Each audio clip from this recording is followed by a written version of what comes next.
السلام علیکم دوستو، آج میں آپ کو ایک خوبصورت اسلامی کہانی سنانے جا رہا ہوں۔ یہ کہانی ہمیں سکھاتی ہے کہ ایمانداری کتنی اہم ہے، خاص طور پر کاروبار میں۔ آئیے سنتے ہیں یہ ایمان افروز کہانی۔ مدینہ منورہ میں ایک تاجر رہتا تھا۔ اس کا نام حکیم تھا۔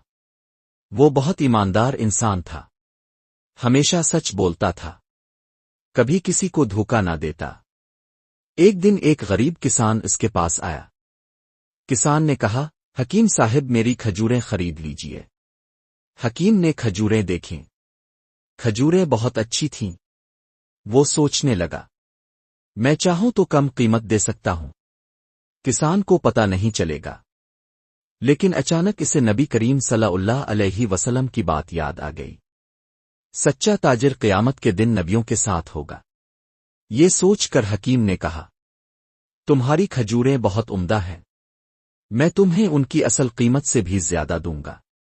کسان حیران ہو گیا۔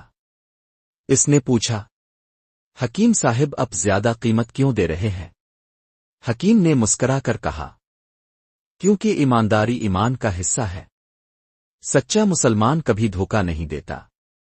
دوستو، اس کہانی سے ہمیں 3 باتیں سیکھنے کو ملتی ہیں۔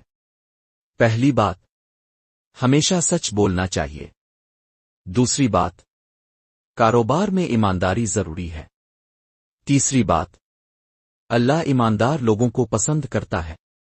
نبی کریم صلی اللہ علیہ وسلم نے فرمایا، جب خرید و فروخت ہو، اگر کوئی خامی ہو تو ضرور بتاؤ، ایسا کرنے سے تمہارے مال میں برکت ہوگی۔ اگر آپ کو یہ کہانی اچھی لگی ہو تو لائک ضرور کریں، اپنے دوستوں کے ساتھ شیئر کریں، اور ہمارے چینل کو سبسکرائب کرنا نہ بھولیں۔ اگلی ویڈیو میں انشاءاللہ پھر ملاقات ہوگی، تب تک کے لیے اللہ حافظ۔